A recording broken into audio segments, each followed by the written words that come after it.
Olá, aluno! Eu sou o professor Gessé de Língua Portuguesa e hoje nós vamos tratar de algumas situações que levam a nota zero na redação do Enem, tá? Então, eu sei que você está se preparando, estudando muito, se atualizando, só que tem algumas ocorrências que, se você não estiver atento, se você tiver algum descuido ali na hora da prova, você pode, inclusive, até anular aquela redação, né? Ela nem chegar a ser corrigida e também pode correr o risco ali de levar uma nota zero, tá? Então, por isso que é importante esse conteúdo para você ficar aí já ciente do que pode acontecer para não cometer esses erros, tudo bem? Então, vamos acompanhar comigo aqui no slide essas situações que podem causar esse probleminha na prova de vocês, tá? Mas antes, eu só coloquei uma reflexão aqui para vocês, né, que você é o escritor de si mesmo e do mundo, né? Então, o Enem espera isso de você, espera a sua contribuição. O que é que você tem de solução, de proposta, né? O que é que você tem de leitura crítica para apresentar e, consequentemente, dar um novo direcionamento para a nossa sociedade. Então, é só para a gente refletir um pouquinho nessa primeira fase, tá? Da nossa redação. Mas vamos entender como é que funciona. Gente, o primeiro princípio, a primeira situação, né, que pode zerar a sua redação é fuga total ao tema. Aí você, professor, eu sei o que é fuga total ao tema. Vamos entender como é que o manual de redação coloca esse critério, né, na sua construção mais ampla, né, dessa fuga total ao tema, que você também já sabe o que é. Gente, considera-se que uma redação tenha fugido ao tema quando nem o assunto mais amplo, nem o tema proposto são desenvolvidos. Ou seja, qualquer encaminhamento que não tratou do tema ou pelo menos do assunto a ele relacionado. Então é uma fuga bem significativa, né? Você nem chegou próximo daquela discussão, né? Que você pode pelo menos falar de uma maneira mais superficial, mas você está ali caminhando. Não vai ter uma nota muito boa, mas você está ali tentando encontrar uma direção naquele tema. Mas quando você não consegue realmente se encontrar nesse contexto da redação, então você tem aí grande chance de zerar, tá? Mas claro, mas calma, né? Nós temos aí os textos motivadores, né? Você pode até estar me perguntando, como é que eu posso, professor, ter esse respaldo para não zerar, né? Então, gente, a prova de redação do Enem começa com uma série de textos motivadores. Eles podem ser trechos de revistas, jornais ou livros, anúncios publicitários, desenhos ou charges e ajuda o candidato a entender o tema. Então, o texto motivador, os textos motivadores, na verdade, eles servem exatamente para te encaminhar, para te apresentar aquele tema, caso você não conheça, tá? Então você tem ali alguns direcionamentos, algumas dicas, né, vamos colocar assim, para que você entenda do que se pede, na verdade, né? O que é que se espera que você desenvolva naquele momento. Então, nada de fugir do tema, então fica aí esperto nessa primeira situação, tudo bem? Vamos lá para a próxima? Não obediência à estrutura dissertativa argumentativa, gente, o tipo textual, né? Você não atendeu à tipologia textual. Mas vamos fazer uma leitura e aí na sequência eu comento com vocês, tá? O tipo, né, dissertativo argumentativo é aquele em que as ideias são organizadas no sentido de persuadir o leitor e de convencê-lo. Então, exatamente esse texto que a gente estuda a vida inteira, né, que você sabe que é esse tipo textual do Enem, a sua dissertação, né, a sua apresentação de argumentos e a defesa desses argumentos, né, para você convencer ali o seu leitor. Então, essa é a nossa tipologia textual. Professor, eu posso fazer um artigo de opinião? Não, né? Posso fazer uma crônica, uma resenha? Posso fazer meu texto em forma de poema? Não, gente, você tem que obedecer à estrutura, à tipologia textual que é cobrada naquela prova. Então, os enunciados, né, que são seus argumentos, atribuem qualidades e informações em relação ao objeto ou fenômeno de que se fala para reforçar uma posição ou um ponto de vista. Então, tudo que você for colocar é exatamente para confirmar o seu ponto de vista, né, a sua opinião, a sua ideia, né? E aí você pode usar de várias estratégias, né? Os argumentos podem ser exemplos, qualidades, depoimentos, citações, fatos, evidências, pequenas narrativas, dados estatísticos, entre outros recursos de convencimento. Gente, memorize essa palavra é chave, convencimento. É isso que se busca numa redação do Enem. Tudo bem? Então são essas aqui algumas considerações que eu trouxe para você ficar atento nessa situação, né? Que pode ali ocorrer de você zerar a sua prova, tá? Pessoal, a próxima situação também que você deve ficar atento é sobre a cópia integral de textos motivadores ou da proposta de redação ou dos textos motivadores lá do nosso caderno de questões, né? Você pode ali deixar a redação ali por último e observar que tem algumas informações que você pode usar no seu texto e aí de repente copiar isso para o seu texto. Gente, isso aí gera ali a anulação da sua prova, tá? Você pode aí tomar uma nota 0, porque não pode fazer essa cópia integral, você pode parafrasear, você pode ler aquele conteúdo, colocar a sua interpretação e escrever com as suas palavras mesmo, com a sua compreensão, tá?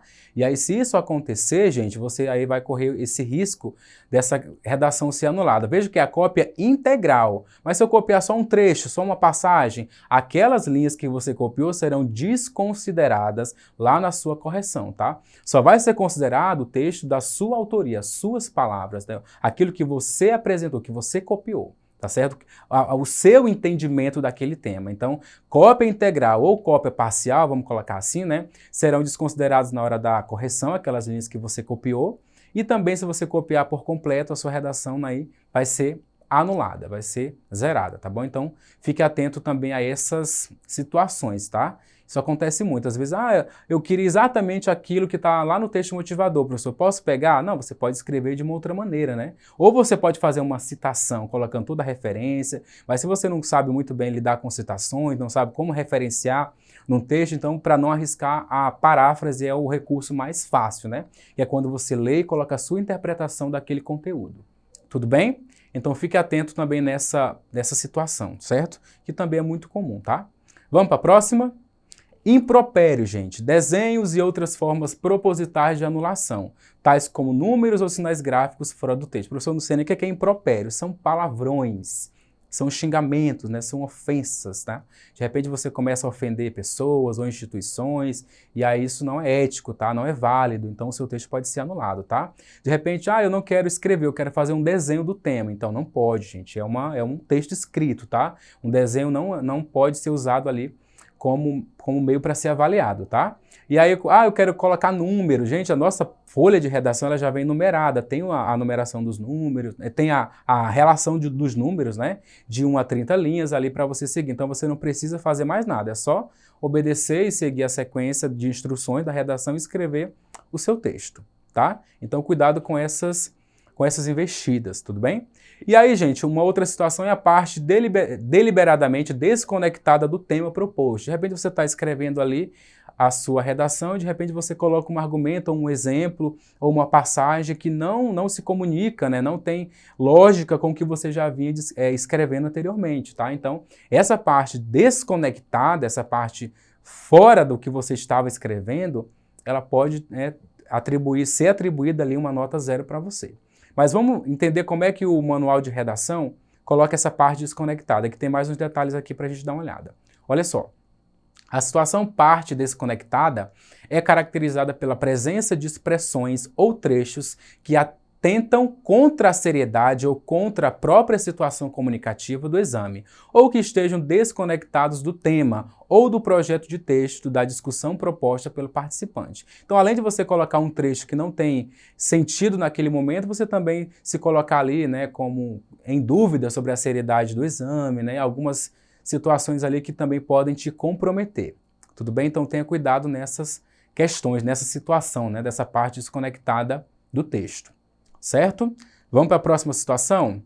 Gente, assinatura. Professor, eu não posso assinar. Não, gente, tem o lugar devido para você assinar. Você assina logo quando você chega, né? Se for a prova presencial, na sua ficha de presença e tudo mais. Na folha de redação é só o texto. Ali já tem o número da sua inscrição, já tem seu nome, já tem seus dados, tá? Então, nada de assinatura na folha de redação, viu? O nome, apelido. Eu quero rubricar. Também não é necessário, tá? Você pode ali se prejudicar por causa disso.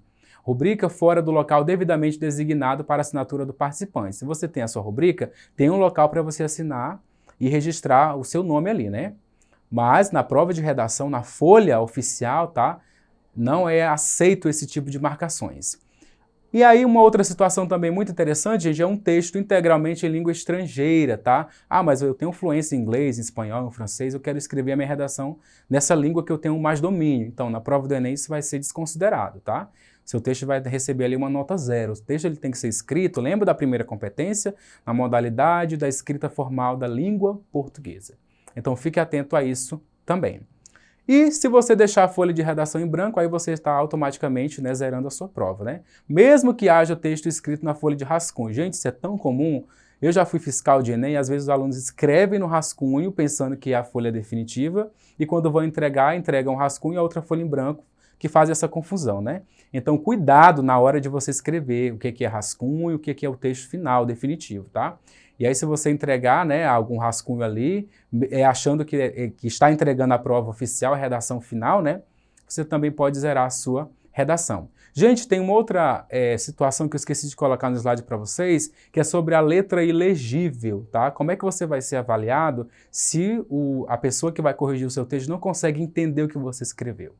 Então tenha cuidado aí com a sua letra. Ah, minha letra é desenhada, é cheia de curvas, então cuidado com essa letra, tá? Escreva numa letra cursiva, uma letra mais padronizada, para que a pessoa que irá avaliar você entenda o que você escreveu e consiga ali atribuir uma nota. Uma outra questão também que eu esqueci de colocar para vocês é em relação ao título, tá? Os alunos sempre perguntam para mim, professor, o título é obrigatório? Não, gente, o Enem não cobra, né? Não obriga você a colocar um título. Mas se você escrever um título, conta como linha escrita, conta como texto, tá? Então, se a sua redação tem ali 30 linhas, com o título você agora só tem 29, então vai contar como texto da mesma forma. É importante colocar um título? Sim. Mas se você julgar que não é necessário, não, eu acho que eu tô conseguindo encaminhar as ideias de acordo com o tema, né? Eu estou conseguindo trazer essa abordagem mais para o tema. Então, se você achar que não é necessário, você não vai ser prejudicado em relação a isso. Tudo bem? São umas dicas aqui para a gente ficar atento, porque às vezes nesses detalhes é que a gente às vezes se prejudica até sem conhecer, tá? A gente fica tão preocupado com o conteúdo, em saber escrever, saber atender as competências, mas nesses detalhes na hora a gente às vezes passa despercebido e acaba se prejudicando, tá bom? Tudo bem? Compreendido? Gente, o resumo da aula de hoje, vamos lá. Vamos entender aqui o resumo, do que nós tratamos na aula de hoje. Então, primeiro você tem que fazer o quê? Você tem que ler com bastante atenção o tema proposto e observar a tipologia textual exigida, né? Que é o texto dissertativo argumentativo. Então, isso aí não pode esquecer, né? Lê os textos motivadores, observando as palavras ou os fragmentos que indicam o posicionamento dos autores. Isso vai dar base para você desenvolver também ali as suas ideias, tá? Com base nesses autores, nesses discursos ali. Identificar em cada texto motivador, se for o caso, a tese e os argumentos apresentados pelos autores. Lembra que você vai ter que apresentar uma tese, uma ideia, né, um argumento, um posicionamento seu. Então, pode ser que naqueles textos os autores apresentem as suas teses. Então, o que você pode aproveitar dessas ideias que já foram desenvolvidas? Será que você pode trazê-las de uma forma diferente? Será que você pode trazer uma nova interpretação, um acréscimo também, né? Ou você pode se contrapor também trazendo uma outra visão do que se diz, do que se apresenta ali? Tá? Então, fique atento aí na nossa letra C, né? No nosso resumo, tá? E aí também, gente, refletir sobre o posicionamento dos autores dos textos motivadores e definir com muita clareza qual é o seu posicionamento. Então, a partir do momento que você entendeu os textos motivadores, você se situou no contexto de produção da redação, agora é a sua vez. Qual é o seu posicionamento? O que é que você tem para acrescentar? Qual é a sua ideia, né? Quais são os seus argumentos? Aí é a hora que você toma a responsabilidade para si.